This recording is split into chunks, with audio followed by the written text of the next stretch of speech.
வணக்கம். தமிழ் பேசும் மக்களின் உரிமை குரலான வீரகேசரியின் இரவு நேர பிரதான செய்திகள் வாசிப்பது எம்.சிகா ரவி மற்றும் அவினேஷ் ஜோன்சன். செய்தியாசிரியர் எம்.டி. லூசியஸ். முதலில் தலைப்புச் செய்திகள். Zuzi, the clothing store. முழு குடும்பத்தினருக்கும் தேவையான அனைத்து ஆடை அணிகலன்களையும் ஒரே இடத்தில் கொள்வனவு செய்யுங்கள். அனைவருக்கும் ட்ரெண்டிங்கான எக்ஸ்க்ளூசிவ் கலெக்ஷன்ஸ் எங்களிடம். கொட்டஹென, ஹேட்டன் மற்றும் வில்லபத்தை புதிய கிளையில். சந்தோஷமான தருணங்களை ஜூசியுடன் கொண்டாடுங்கள். ஏர் இந்தியா விமான விபத்து போன்று முன்னதாகவே விளம்பரம் வெளியிட்ட நிறுவனம் பரபரப்பு தகவல். விமானத்தில் பலியான ஒரே குடும்பத்தைச் சேர்ந்த 5 பேர் இலங்கைக்கு சுற்றுலா வந்த புகைப்படங்கள் வைரல். 3 மணி நேரத்தின் பின்னர் தரையிறங்கிய மற்றொரு இந்திய விமானம். மூடப்பட்ட வான்வழிகள். கேரரின் எதிர்ப்பால் மௌலவியின் ஜனாசா நல்லடக்கத்தில் குழப்பம். புல்மோட்டையில் சம்பவம். கொரோனா தொற்று, சுவாச நோய்கள் குறித்து அதிகாரிகள் விடுத்துள்ள எச்சரிக்கை. நான் பௌத்த மதத்தை பரப்பவில்லை. முல்லைத்தீவில் பெண் விளக்கம். விமானம் வெடித்த கடைசி நொடி மேடே என கத்திய விமானி. இந்த வார்த்தைக்கு என்ன அர்த்தம்? 10 நிமிடம் தாமதம். கடைசி நேரத்தில் உயிர் தப்பிய பெண். விடை பெறுகிறேன் இந்தியா.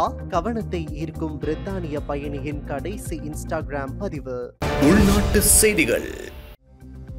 ஏர் இந்தியா விமான விபத்து போன்று நேற்று காலை வெளியான விளம்பரம் பெரும் சர்ச்சையை தோற்றுவித்துள்ளது. குஜராத் மாநிலம் அகமதாபாத்தில் இருந்து லண்டன் நோக்கி நேற்று புறப்பட்ட ஏர் இந்தியா விமானம் புறப்பட்ட சில நிமிடங்களில் மெகானி நகரில் இருந்த பிஜே மருத்துவ கல்லூரி விடுதியின் கட்டடத்தில் விழுந்து விபத்தை சந்தித்தது. இதில் பயணிகள், விமான ஊழியர்கள் உட்பட 242 பேர் பயணித்த நிலையில் விஸ்வாஷ் குமார் என்பவர் மட்டும் உயிர் பிழைக்க, குஜராத் முன்னாள் முதல்வர் விஜய் ரூபானி உட்பட 241 பேர் உயிரிழந்தனர். மேலும் பிரித்தானிய, கனடா போன்ற நாடுகளை சேர்ந்தோரும் இந்த விபத்தில் உயிரிழந்துள்ள நிலையில் இந்த சம்பவம் உலகளவில் அதிர்ச்சியை ஏற்படுத்தியுள்ளது. இந்த சூழலில் குஜராத்தின் மிட் டே என்ற நாளிதழில் நேற்று காலை வெளியான விளம்பரம் ஒன்று பெரும் சர்ச்சையை ஏற்படுத்தியுள்ளது. கிட்ஸானியா என்ற நிறுவனம் ஜூன் 13, 14, 15ஆம் தேதிகளில் தந்தையர் தினம் தொடர்பாக நடத்தும் நிகழ்வு ஒன்றிற்கு வெளியிட்ட விளம்பரத்தில் ஏர் இந்தியா விமானம் ஒன்று கட்டிடம் ஒன்றில் சிக்கி இருப்பது போன்று விளம்பரம் வடிவமைக்கப்பட்டுள்ளது. விளம்பரம் வெளியான சில மணி நேரங்களில் அதில் உள்ளது போன்று ஏர் இந்தியா விமானம் மருத்துவக் கல்லூரி விடுதியின் கட்டடத்தில் விழுந்து சிக்கியது. விளம்பரமும் அதற்கு பின்னர் சில மணி நேரங்களில் நிகழ்ந்த விபத்தின் போது எடுக்கப்பட்ட புகைப்படமும் ஒன்றாக உள்ளதால் இது தற்செயலான விடயமா என சமூக வலைதள பயனர்கள் கேள்வி எழுப்பி வருகின்றனர். தந்தையர் தினம் தொடர்பான விளம்பரத்தில் ஏன் விமானம் ஒரு கட்டிடத்தில் சிக்கியிருப்பது போன்ற விளம்பரம் வடிவமைக்கப்பட வேண்டும்? அந்த விமானத்தில் ஏன் ஏர் இந்தியா பெயரை குறிப்பிட வேண்டும் என பல்வேறு கேள்விகளை எழுப்பி வருகின்றனர். கிட்ஸானியா கடந்த வருடம் ஏர் இந்தியா நிறுவனத்துடன் மேற்கொண்ட ஒப்பந்தப்படி இந்த விளம்பரம் வடிவமைக்கப்பட்டுள்ளது. இது தற்செயலான விளம்பரம் என கிட்ஸானியா விளக்கம் அளித்துள்ளது. மேலும் கடந்த ஆண்டு டெல்லியில் உள்ள கிட்ஸானியாவில் ஏர் இந்தியா ஏவியேஷன் அகாடமி தொடர்பான வீடியோ ஒன்றை ஏர் இந்தியா நிறுவனம் தனது எக்ஸ் பக்கத்தில் பகிர்ந்துள்ளது. கிட்ஸானியா கட்டிடத்தில் ஏர் இந்தியா விமானம் இருப்பது இந்த வீடியோவில் உள்ளது. விமான விபத்து தொடர்பாக தீவிர விசாரணை நடைபெற்று வரும் நிலையில் இந்த விளம்பரம் பலருக்கும் அதிர்ச்சியையும் ஆச்சரியத்தையும் ஏற்படுத்தியுள்ளது.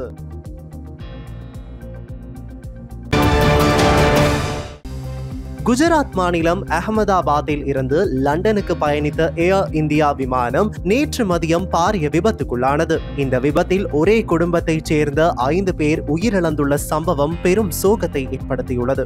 இந்நிலையில் குறித்த குடும்பத்தினர் கடந்த ஆண்டு இலங்கைக்கு சுற்றுலாவாக வருகை தந்து பல்வேறு இடங்களுக்கு சென்று மகிழ்ந்த படங்கள் தற்போது சமூக வலைதளங்களில் பகிரப்படுகின்றன. ராஜஸ்தான் மாநிலம் பன்ஸ்வாராவை சேர்ந்த பிரதீக் ஜோஷி கடந்த 6 வருடங்களாக லண்டனில் வசித்து வந்துள்ளார். அவரது மனைவி வைத்தியர் கோனி வியாஸ் கடந்த 2 நாட்களுக்கு முன்னர் தனது வேலையை ராஜினாமா செய்துள்ளார். இவர்களுக்கு இரட்டை குழந்தைகள் உட்பட மொத்தமாக 3 குழந்தைகள் இருக்கின்றனர். இதனால் லண்டனில் இருந்து அவ்வப்போது ராஜஸ்தான் வரும் பிரதீக் ஜோஷி தனது குடும்பத்தினருடன் நேரம் செலவிட்டு வந்துள்ளார். இந்த நிலையில் லண்டனில் குடியேற முடிவு செய்து அதற்கான அனைத்து ஏற்பாடுகளையும் செய்து குடும்பத்தினரை அழைத்து செல்வதற்காக இந்தியா வந்துள்ளார். இதன் பின் 2 நாட்களுக்கு முன்பாக மருத்துவர் கோனிவியாஸ் தனது பணியையும் ராஜினாமா செய்து லண்டனில் குடியேற தயாராகி இருக்கிறார். இந்த நிலையில் லண்டன் புறப்பட்ட கோனிவியாஸ் பிரதீக் ஜோஷி, மகள் மிராயா, மகன்கள் நகுல் மற்றும் பிரத்யுத் ஆகியோர் விமானத்தில் பயணத்தை தொடங்கி இருக்கின்றனர். இதன்போது விமானத்தில் அவர் எடுத்துக்கொண்ட புகைப்படமும் வெளியாகி இருந்தது. ஆனால் விமானம் புறப்பட்ட சில நொடிகளிலேயே விபத்தில் சிக்கியதால் குடும்பத்தினர் 5 பேரும் உயிரிழந்தனர். புதிய வாழ்க்கையை லண்டனில் தொடங்க புறப்பட்ட குடும்பத்தினர் மொத்தமாக விமான விபத்தில் சிக்கி உயிரிழந்திருப்பது சோகத்தை ஏற்படுத்தி இருக்கிறது. இந்நிலையில் அவர்கள் இலங்கையின் கண்டி நுவரெலியாவிற்கு விஜயம் செய்த போது எடுக்கப்பட்ட குடும்ப படங்கள் சர்வதேச ஊடகங்களில் பகிரப்பட்டு வருகின்றன. மத்திய கிழக்கு நாடுகளில் ஏற்பட்டுள்ள பதற்றமான சூழ்நிலை காரணமாக சில வான்வழிகள் மூடப்பட்டுள்ளதாக ஸ்ரீலங்கன் ஏர்லைன்ஸ் விமான சேவை தெரிவித்துள்ளது. இதனால் லண்டன் உட்பட ஐரோப்பிய நாடுகளின் வான்வழி தடங்களில் பல்வேறு மாற்றங்கள் மேற்கொள்ளப்பட்டுள்ளதாக ஸ்ரீலங்கன் ஏர்லைன்ஸ் விமான சேவை தெரிவித்துள்ளது. இதன் காரணமாக ஐரோப்பிய நாடுகளுக்கான விமான சேவைகளின் போது விமான பயணத்துக்கான நேரம் அதிகரிக்கக்கூடும். லண்டனில் இருந்து கொழும்பை வந்தடைந்த UL 504 விமானம் எரிபொருள் நிரப்புவதற்காக மாற்றுப்பாதையில் டோஹாவிற்கு திருப்பி அனுப்பப்பட்டது. இதேவேளை கொழும்பிலிருந்து பாரிஸ் நோக்கி புறப்பட்ட UL 501 விமானம் மாற்றுப்பாதையில் பயணிக்கின்றது. மேலதிக தகவல்களுக்கு ஸ்ரீலங்கன் ஏர்லைன்ஸ் விமான சேவையின் 1979 அல்லது 94 11 777 1979 அல்லது 94 74 444 1979 என்ற தொலைபேசி இலக்கங்களுக்கு தொடர்பு கொள்ளுமாறு அறிவிக்கப்பட்டுள்ளது. இதே நேரம் இந்தியாவில் இருந்து லண்டன் நோக்கி சென்ற விமானம் ஒன்று 3 மணி நேரத்தின் பின்னர் மீண்டும் ஏறிய இடத்தில் தரையிறங்கியுள்ளது. மும்பை விமான நிலையத்தில் இருந்து இன்று காலை 5:39 மணிக்கு விமான நிலையத்தில் இருந்து புறப்பட்டு லண்டன் நோக்கி புறப்பட்டது. எனினும் 3 மணி நேரத்தின் பின்னர் குறித்த விமானம் மீண்டும் மும்பை விமான நிலையத்தில் வந்தடைந்துள்ளது. ஈரானில் நிலவும் சூழ்நிலை மற்றும் அதன் வான்வெளி மூடப்பட்டதால் விமானம் திரும்பி வந்ததாக இந்திய ஊடகங்கள் தகவல் வெளியிட்டுள்ளன. பொன்மலைக்குடா பகுதியில் பௌத்த தேரர் ஒருவரின் செயற்பாட்டால் மௌலவி ஒருவரின் ஜனாசா நல்லடக்கத்தில் குழப்பம் ஏற்பட்டதாக எமது செய்தியாளர் தெரிவித்தார். திருகோணமலை புல்மோட்டை 2 பொன்மலைக்குடாவை சேர்ந்த சிரேஷ்ட ஆலிம் மௌலவி அல்ஹாஜ் அப்துல்லா நேற்று சுகையினமுற்றிருந்த நிலையில் மரணமடைந்திருந்தார். குறித்த ஜனாசா இன்று புல்மோட்டை பொன்மலைக்குடா முஸ்லிம் பொது மையவாடியில் நல்லடக்கம் செய்யப்படும் என அறிவிக்கப்பட்டிருந்தது. இருப்பினும் குறித்த ஜனாசா அடக்கத்திற்கு எதிராக புல்மோட்டை அரிசிமலை விகாரையின் விகாராதிபதி என்பவர் போலீஸ் நிலையத்தில் முறைப்பாடொன்று மேற்கொண்டுள்ளதாகவும் அதன் அடிப்படையில் குறித்த ஜனாசா நல்லடக்கத்தினை நிறுத்த கோரியும் புல்மோட்டை போலீஸ் நிலைய அதிகாரிகள் வேண்டுகோள் விடுத்துள்ள நிலையிலேயே இக்குழப்ப நிலை ஏற்பட்டுள்ளது. இருப்பினும் பொதுமக்களின் உதவியுடன் குறித்த ஜனாசா நல்லடக்கம் காலை 10 மணியளவில் பொன்மலைக்குடா மையவாடியிலேயே நல்லடக்கம் செய்யப்பட்டது. இந்த சம்பவத்தால் அங்கு சற்று பதற்றமான சூழல் காணப்பட்டமை குறிப்பிடத்தக்கது. நாட்டில் கடந்த சில வாரங்களில் சளி, இருமல் மற்றும் காய்ச்சல் போன்ற சுவாச நோய்கள் அதிகரித்து வந்தாலும் கோவிட்-19 நிலைமை கட்டுப்பாட்டில் உள்ளதாக சுகாதார அதிகாரிகள் தெரிவித்துள்ளனர். இது தொடர்பாக தொற்று நோயியலின் விஞ்ஞான பிரிவின் விசேட வைத்திய நிபுணர் வைத்தியர் அதுல லியானபாத்திரன கருத்து தெரிவிக்கையில், கோவிட்-19 இப்போது பல்வேறு சுவாச நோய்களில் ஒன்றாகவே கண்காணிக்கப்படுகிறது. தற்போதைய நிலவரத்தின்படி கோவிட் நோயாளிகள் தொடர்பான தனித்தரவுகள் சேகரிக்கப்படுவதில்லை. எனினும் நிலைமையின் மீது எங்களது தீவிர கண்காணிப்பு தொடர்ந்தும் கண்காணிக்கப்படுகிறது என்றார். மேலும் இந்நேரத்தில் இன்ஃப்ளூயன்சா மற்றும் பிற சுவாச நோய்களின் பரவல் அதிகரித்திருப்பதை கருத்தில் கொண்டு நாட்டின் அனைத்து பகுதிகளிலும் சுவாச நோய்கள் தொடர்பான கண்காணிப்பு மற்றும் மீள்பார்வை நடவடிக்கைகள் வலுப்படுத்தப்பட்டுள்ளதாகவும் அவர் தெரிவித்தார். காய்ச்சல், இருமல் அல்லது மூச்சு திணறல் போன்ற அறிகுறிகள் தோன்றும் தருணங்களில் உடனடியாக மருத்துவ உதவியை பெற வேண்டும். இந்த நோய்கள் அதிகமாக பாதிக்கக்கூடியவர்களான வயதானோர், குழந்தைகள் மற்றும் நீண்ட நாள் நோயாளிகள் அதிக கவனத்துடன் இருக்க வேண்டியது அவசியம் என அதிகாரிகள் வலியுறுத்துகின்றனர். முள்ளியவலை பகுதியில் உள்ள தனியார் காணி ஒன்றில் பௌத்த விகாரை வடிவிலான பதாகைகள் கடந்த 2 தினங்களுக்கு முன்னர் அமைக்கப்பட்டிருந்தன. நேற்று முன்தினம் இரவு இனந்தெரியாத நபர்களால் குறித்த பதாகைகள் கிழித்தெறியப்பட்டிருந்தன. அதன் பின்னர் தாம் அமைத்தமைக்கான காரணத்தை குறித்த நபர் ஊடகங்களுக்கு இன்றைய தினம் விளக்கம் அளித்திருந்தார். இது தொடர்பில் கருத்து தெரிவித்த அவர், நான் இங்க வித்யாந்தா ஸ்கூலுக்கு பக்கத்துல சிங்கள பாட சென்டர் ஒன்று வச்சிருக்கிறேன். அந்த சிங்கள பாடத்தை நான் படிப்பிச்சு அந்த பிள்ளைகளுக்கு தெளிவுபடுத்த வேணும்ன்றதுக்காக, பிராக்டிக்கலா செய்ய வேணும்ன்றதுக்காக பொசன் போயா இப்படி கொண்டாடப்படுறன்றது சம்பந்தமா நான் அந்த பொசன் போயா நிகழ்வை இதுல பேனரா அடிச்சு படமா கீறி எடுத்து போட்டு செய்த நான். அது செய்து தேவநம்பியதி மன்னன்ற காலத்துல பௌத்த மதம் எப்படி இலங்கைக்கு பரப்பப்பட்டதுன்றதை பிள்ளைகளுக்கு நான் செய்ய வேணும் என்று அதை கல்வி சம்பந்தமா செய்த உண்டு வந்து யாரோ 4 பேர் வந்து உடைச்சு போட்டு போயிருக்கிறாங்க. நான் அது சம்பந்தமா முள்ளியவளை போலீஸ்ல கேஸ் கொடுத்திருக்கிறேன். அதை நான் படிப்புக்காகத்தான் இதை செய்தேன்றதை புரிஞ்சு கொள்ளாமல் யாரோ இந்த விஷயத்தை செய்திருக்கிறாங்க. நான் மதத்தை பரப்புவதற்கோ அல்லது பௌத்த மதம் இங்கே வர வேண்டும் என்பதற்காக செய்யவில்லை. இங்கே கற்கும் பிள்ளைகளுக்கு செயல்முறை வடிவிலே செய்து விளக்கம் அளிக்கவே இதை செய்தேன். வெளியே தெரியும் வகையிலே காட்சிப்படுத்தினாலே மாணவர்களால் இலகுவாக விளங்கிக் கொள்ள முடியும். மகிந்த தேரரின் வருகையும் இலங்கையில் பௌத்த மதம் ஸ்தாபித்தலும் என்றால் தேவநம்பியதீசன் காலத்தில் மகிந்த தேரர் பிக்குனி சங்கமித்தை வருகை தந்து எவ்வாறு பௌத்த மதத்தை ஸ்தாபித்தனர் என்பது தொடர்பான படங்களுமே பதாகையில் காட்சிப்படுத்தப்பட்டிருந்தன என்றார். உள்ள செய்யறதுக்கு இதை இப்படி செய்து காட்டும் போது பிள்ளைகளுக்கு அது பிராக்டிக்கலா தெரியாது. அப்ப வெளியில நாங்க செய்து கொண்டு பிள்ளைகளுக்கு அதை காட்டி படிப்பிச்சு இப்படி பாருங்க, இந்த காலத்துல இப்படித்தான் வந்தவங்க, இப்படித்தான் போதிச்சது, இப்படித்தான் நடந்ததுன்னு சொல்லி காட்டும் போது அது எப்பயுமே மறக்காம இருக்கும். சும்மா நாங்க வாய்மொழியா படிப்பிக்கிறது இல்லையே, நாங்க ஸ்போக்கன் கிளாஸும் அப்படித்தான் படிப்பிக்கிறோம்.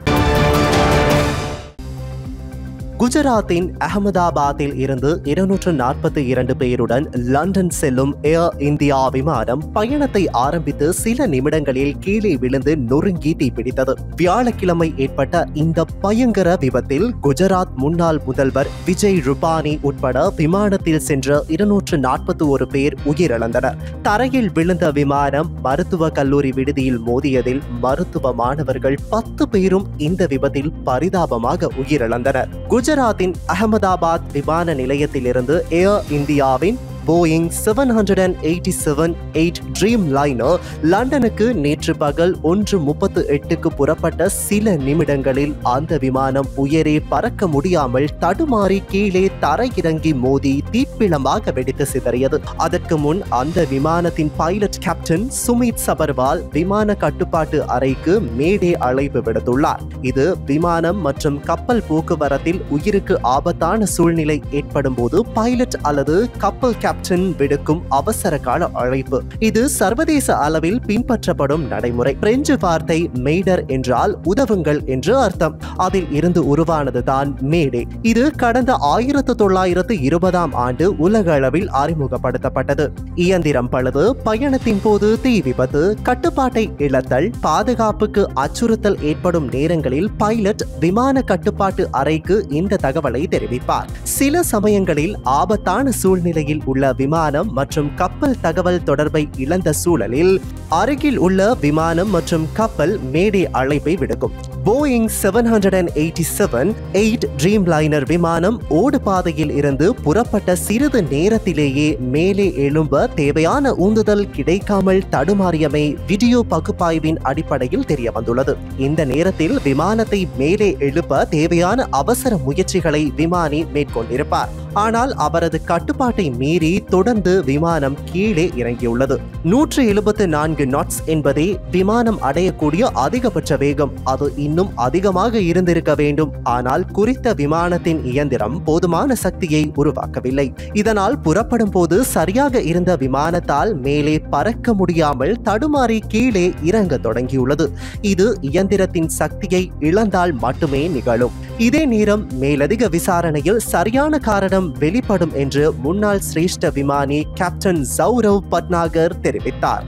ஏர் இந்தியா நிறுவனத்தின் விமானம் அகமதாபாத் நகரிலிருந்து லண்டனுக்கு செல்ல திட்டமிட்டிருந்தது.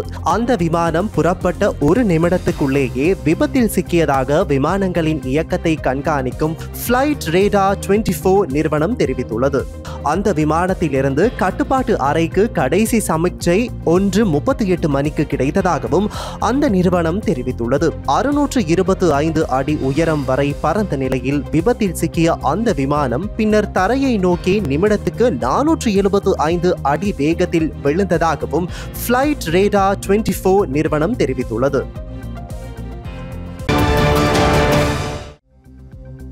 விமான விபத்தில் ஒருவர் உயிர் பிழைத்திருப்பதாக தகவல் வெளியாகியுள்ளது. விமானத்தில் 11A என்ற இருக்கையில் பயணித்த விஸ்வாஸ் குமார் என்பவர் உயிர் பிழைத்திருப்பதாக நகர காவல்துறை தெரிவித்துள்ளது. குஜராத்தில் இருந்து நேற்று லண்டனுக்கு பயணித்த ஏர் இந்தியா AI 171 என்ற விமானம் அடுத்த சில நிமிடங்களிலேயே விபத்துக்குள்ளானது.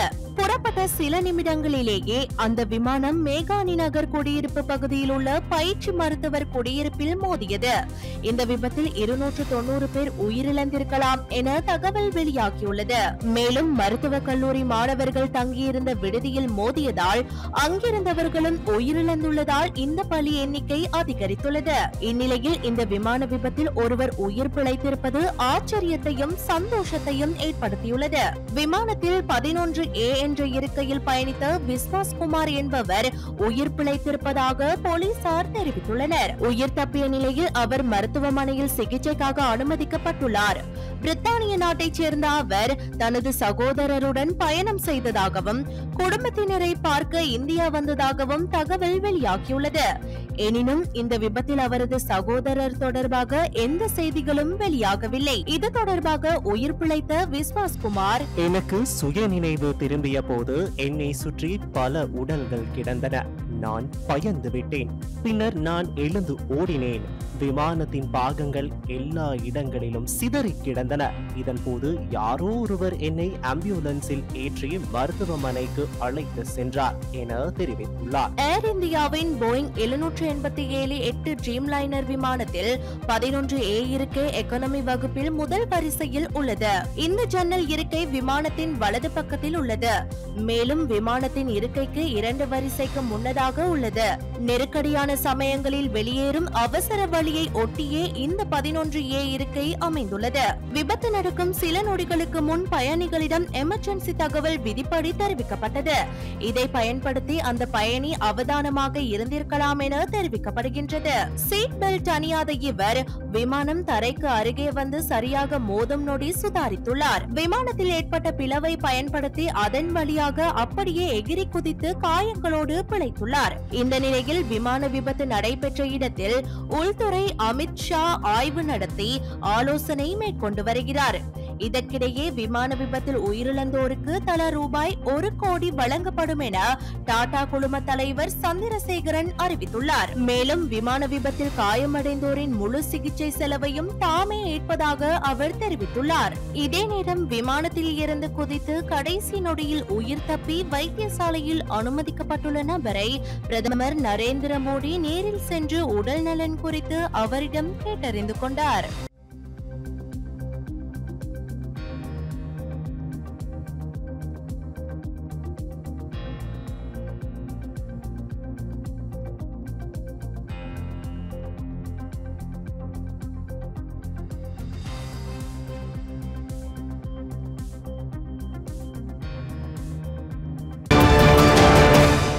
அகமதாபாத் விமான விபத்து சம்பவம் உலகையே அதிர்ச்சிக்குள்ளாக்கியுள்ள நிலையில் போக்குவரத்து நெரிசல் காரணமாக விமானத்தை பெண்ணொருவர் தவறவிட்டுள்ளார். இது குறித்த தகவல்கள் இணையத்தில் கவனம் பெற்று வருகிறது. குஜராத்தின் அகமதாபாத் விமான நிலையத்தில் இருந்து 230 பயணிகள் 12 பணியாளர்களுடன் புறப்பட்ட ஏர் இந்தியா விமானம் பயணத்தை ஆரம்பித்த 10 நிமிடங்களில் கீழே விழுந்து விபத்துக்குள்ளானது. அகமதாபாத்தில் இருந்து விமானம் லண்டனுக்கு நேற்று மதியம் 1:38 மணியளவில் விமானம் புறப்பட்ட நிலையில் 10 நிமிடங்களில் அருகே உள்ள குடியிருப்பு பகுதியில் விழுந்ததால் தீப்பற்றி கரும்புகை வெளியானது. இதனால் அப்பகுதியில் பரபரப்பு நிலவியது. இதில் விமானத்தில் இருந்த ஒரு பயணியை தவிர மீதமிருந்த 241 பேரும் உயிரிழந்துள்ளனர். இந்த நிலையில் போக்குவரத்து நெரிசல் காரணமாக விமானத்தை தவறவிட்ட பெண்ணொருவர் தெய்வாதீனமாக உயிர் பிழைத்திருக்கும் சம்பவம் தற்போது இணையத்தில் கவனம் பெற்று வருகிறது. தனது கணவரோடு லண்டனில் வசித்து வரும் பூமி சவுகான் என்ற பெண் விடுமுறையை கழிப்பதற்காக இந்தியா வந்திருக்கிறார். இந்த நிலையில் தான் போக்குவரத்து நெரிசல் காரணமாக 10 நிமிடங்கள் தாமதமாக வந்ததால் விமானத்தை தவறவிட்டுள்ளார். விமானத்தை தவறவிட்ட ஏமாற்றத்தில் இருந்த பூமி சவுகானுக்கு விமானம் விபத்தில் சிக்கிய சம்பவம் பெரும் அதிர்ச்சியை கொடுத்துள்ளது. இது குறித்து கருத்து தெரிவித்த அவர், நான் முற்றிலுமாக உருக்குலைந்து போனேன். என்னால் பேசக்கூட முடியவில்லை. விபத்தை எண்ணி பார்த்து எனக்கு நடுக்கம் ஏற்பட்டது. என் உயிரை காப்பாற்றிய கடவுளுக்கு நன்றி சொல்லிக் கொள்கிறேன் என்று தெரிவித்தார். விபத்தில் சிக்கிய ஏர் இந்தியா விமானம் புறப்படுவதற்கு சில நிமிடங்களுக்கு முன்பு பிரித்தானிய பயணி ஜேமி ரே கிரீன்லா மீக் என்பவர் அகமதாபாத்திலிருந்து தனது இன்ஸ்டாகிராம் பக்கத்தில் பதிவு செய்த காணொளி தற்போது கவனத்தை ஈர்த்து வருகிறது. சர்தார் வல்லபாய் பட்டேல் சர்வதேச விமான நிலையத்தில் பதிவு செய்யப்பட்ட அந்த காணொளியில் அவர் இந்தியாவில் இருந்து விடை பெறுகிறேன் என குறிப்பிட்டுள்ளார். Goodbye, India. Goodbye. Thank you. 10-hour flight back to England. நாங்கள் விமான நிலையத்தில் இருக்கிறோம். விமானத்தில் ஏறப்போகிறோம். விடை பெறுகிறேன் இந்தியா. 10 மணி நேர பயணத்தில் லண்டனுக்கு திரும்ப இருக்கிறேன் என குறிப்பிட்டுள்ளார். இந்த நிலையில் தன் அருகில் அமர்ந்திருந்த ஒருவருடன் பேசிக் கொண்டிருந்த அவர், உங்கள் துணையுடன் பொறுமையை இழக்காமல் இருப்பதுதான் மிகப்பெரிய முடிவு. மகிழ்ச்சியுடன் அமைதியாக லண்டன் திரும்புகிறேன் என அவர் பதிவு செய்துள்ளார். விபத்துக்குள்ளான ஏர் இந்தியா விமானத்தில் பயணித்த 53 பிரித்தானிய மக்களில் ஜேமி ரே கிரீன்லா மீக்கும் ஒருவர் என்பது குறிப்பிடத்தக்கது. What's your biggest takeaway, Jamie? We've done this already. On a different thing. Oh, right. What's my biggest takeaway? Iran தலைநகர் டெஹ்ரானில் ஏவுகணை மற்றும் அணுசக்தி நிலையங்களை இலக்கு வைத்து இஸ்ரேல் தாக்குதல் நடத்தியுள்ளது. இன்று அதிகாலை இஸ்ரேல் ஆபரேஷன் ரைசிங் லயன் என ஈரான் மீது தாக்குதல் நடத்தியுள்ளது. இந்த வான்வெளி தாக்குதலில் ஈரானின் அணு ஆயுத தளங்கள், ராணுவ தளங்கள், பயிற்சி முகாம்கள் குறிவைத்து தாக்கப்பட்டுள்ளதாக கூறப்படுகிறது. தாக்குதலால் ஈரானின் உயர் ராணுவ அதிகாரிகள் பலர் பாதிக்கப்பட்டுள்ளதாக தகவல்கள் வெளியாகியிருக்கின்றன. இஸ்ரேலின் தாக்குதலால் ஈரானின் முக்கிய ராணுவ அதிகாரியான மேஜர் ஜெனரல் ஹொசைன் சலாமி உயிரிழந்து விட்டதாக கூறப்படுகிறது. மேலும் ஈரானின் முக்கியமான அணு ஆயுத ஆராய்ச்சியாளர்கள் மற்றும் பல அறிவியல் ஆராய்ச்சியாளர் கொல்லப்பட்டுள்ளதாக ஈரானின் செய்தி நிறுவனங்கள் தெரிவிக்கின்றன. அமெரிக்கா இந்த தாக்குதலுக்கும் தங்களுக்கும் எந்த சம்பந்தமும் இல்லை என விளக்கம் அளித்திருக்கிறது. ஈரான் அணு மற்றும் யுரேனிய ஆயுதங்களை பலப்படுத்தி வருவதால் அது இஸ்ரேலுக்கு ஆபத்தாகிவிடும் என்ற நோக்கில் ஈரானின் அணு ஆயுத தளங்கள் மீது இந்த தாக்குதல் நடத்தப்பட்டிருப்பதாக கூறப்படுகிறது. இதனால் ஈரான் பதிலடியாக இஸ்ரேல் மீது எப்போது வேண்டுமானாலும் தாக்குதல் நடத்தக்கூடும் என்ற போர் பதற்றம் மீண்டும் ஏற்பட்டிருக்கிறது. இஸ்ரேலும் ஈரானின் தாக்குதலை எதிர்கொள்ள தயார் நிலையில் இருந்து வருகிறது. இரு நாடுகளுக்கிடையேயான இந்த தாக்குதல்கள் போர் பதற்றத்தை அதிகரித்திருக்கிறது. அடுத்ததாக இஸ்ரேலில் உள்ள இலங்கையர்கள் மிகவும் விழிப்புடன் இருக்க வேண்டும் என்று இஸ்ரேலுக்கான இலங்கை தூதர் நிமல் பண்டார தெரிவித்துள்ளார். இஸ்ரேல் ஈரானிய போர் தீவிரமடைந்து வரும் நிலையில் மத்திய கிழக்கு பிராந்தியத்தில் ஏற்பட்டுள்ள சூழ்நிலையை எதிர்கொள்ளும் வகையில் அவதானமாக செயற்படுமாறு அறிவுறுத்தப்பட்டுள்ளது. மேலும் இஸ்ரேலுக்கு செல்ல திட்டமிடுபவர்கள் தங்கள் விமான பயணங்களை தாமதப்படுத்துவது நல்லது என்றும் அவர் குறிப்பிட்டுள்ளார். இஸ்ரேல் முழுவதும் அவசர கால நிலை பிரகடனப்படுத்தப்பட்டுள்ளது. மேலும் இஸ்ரேல் மற்றும் ஈரான் உட்பட பிராந்தியம் முழுவதும் விமான பயணங்கள் நிறுத்தப்பட்டுள்ளன. அத்துடன் இஸ்ரேலில் உள்ள இலங்கையர்கள் உணவு மற்றும் மருந்து உள்ளிட்ட அத்தியாவசிய பொருட்களை அருகில் வைத்திருக்க வேண்டும் என்று இஸ்ரேலுக்கான இலங்கை தூதுவர் மேலும் தெரிவித்துள்ளார். சர்வதேச சிவில் விமான போக்குவரத்து அமைப்பு வகுத்துள்ள வழிகாட்டுதல்களின்படி எப்போதும் விமான பாதுகாப்பின் மிக உயர்ந்த தரத்தை பராமரிப்பதாக இலங்கை தெரிவித்துள்ளது. சிவில் விமான போக்குவரத்து ஆணையத்தின் இயக்குனர் சாகர கொட்டகதனிய இதனை தெரிவித்துள்ளார். உலகின் வேறு இடங்களில் விமான விபத்துகள் ஏற்பட்டாலும் விமான தகுதி தரங்களை பராமரிப்பது தொடர்ச்சியான நடைமுறையாகும். இந்த நிலையில் இலங்கை விமான போக்குவரத்து துறையில் பாதுகாப்பு தரத்தை தொடர்ந்து பராமரித்து வருவதாக கொட்டகதனியா கூறியுள்ளார். இந்தியாவில் 240க்கும் மேற்பட்டோர் கொல்லப்பட்ட விமான விபத்து குறித்து கருத்து தெரிவிப்பது தற்போது பொருத்தமல்ல என்று கூறிய அவர், அதற்கான காரணம் நிறுவப்பட்டதும் கற்றுக்கொள்ள வேண்டிய பாடங்கள் நிச்சயம் இருக்கும் என்றும் குறிப்பிட்டுள்ளார். நாகப்பட்டினம் மற்றும் காங்கேசன்துறை இடையே மேற்கொள்ளப்பட்டு வரும் பயணிகள் கப்பல் சேவையை மேம்படுத்துவதற்காக இந்திய அரசு மேலும் 1 வருடத்திற்கு நிதி உதவியை நீடித்துள்ளது. இது பிராந்திய இணைப்பை மேம்படுத்துவதற்கும் இலங்கையுடனான உறவுகளை வலுப்படுத்துவதற்கும் இந்தியாவின் உறுதிப்பாட்டை மீண்டும் உறுதிப்படுத்துகிறது என்று இந்திய உயர்ஸ்தானிகர் ஆலயம் அறிவித்துள்ளது. உயர்ஸ்தானிகர் ஆலய தகவலின்படி இந்திய செயல்திறன் இடைவெளி நிதியளிப்பு பொறிமுறையின் கீழ் இலங்கைக்கு ஆண்டுதோறும் 300 மில்லியன் இந்திய ரூபாய்க்கும் அதிகமான தொகை வழங்கப்பட்டு வருகிறது. இது கடந்த ஆண்டை போலவே முக்கிய செயற்பாட்டு செலவுகளை ஈடுகட்டுவதன் மூலம் கப்பல் சேவையின் மலிவு மற்றும் செயற்பாட்டு நிலை தன்மையை உறுதி செய்வதை இந்த நிதியளிப்பு நோக்கமாக கொண்டுள்ளது. சமீபத்தில் இந்தியாவின் கேரள கடற்கரையில் விபத்துக்குள்ளான MSC எல்சா 3 கப்பலில் 13 ஆபத்தான கொள்கலன்கள் இருந்ததாக சுற்றுச்சூழல் அமைச்சு தெரிவித்துள்ளது. அமைச்சின் மேலதிக செயலாளர் RHMP அபய்கூன் கூறுகையில், அந்த கப்பலில் உள்ள சில பொருட்கள் தற்போது இலங்கை கடற்கரைகளில் கரையொதுங்கியுள்ளதாக தெரிவித்தார். நிலவும் மோசமான வானிலை காரணமாக அந்த கப்பலில் உள்ள பொருட்கள் இலங்கை கடற்கரைக்கு மேலும் கரையொதுங்கக்கூடிய அபாயம் உள்ளதாகவும் சுற்றுச்சூழல் அமைச்சின் ஊடக சந்திப்பில் கலந்து கொண்ட RHMP அபய்கூன் மேலும் தெரிவித்தார். அந்த ஊடக சந்திப்பில் கலந்து கொண்ட கடல்சார் சுற்றுச்சூழல் பாதுகாப்பு அதிகார சபையின் பொது முகாமையாளர் ஜகத் குணசேகர, கரையொதுங்கும் பொருட்களை அகற்றும் பணிகள் இன்று முதல் தொடங்கப்படும் என்று தெரிவித்தார். இன்றைய நாணய மாற்று விகிதம்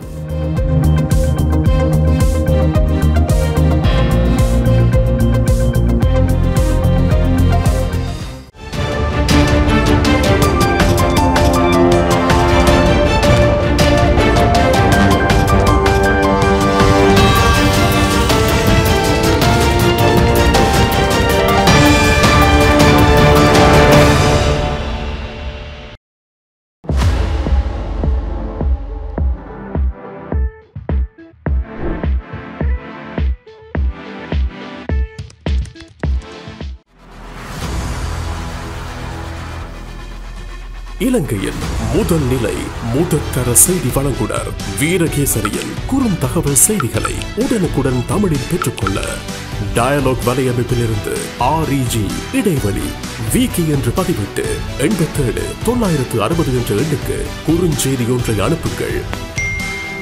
வீரகேசரி செய்தியுடன் இணைந்திருங்கள்.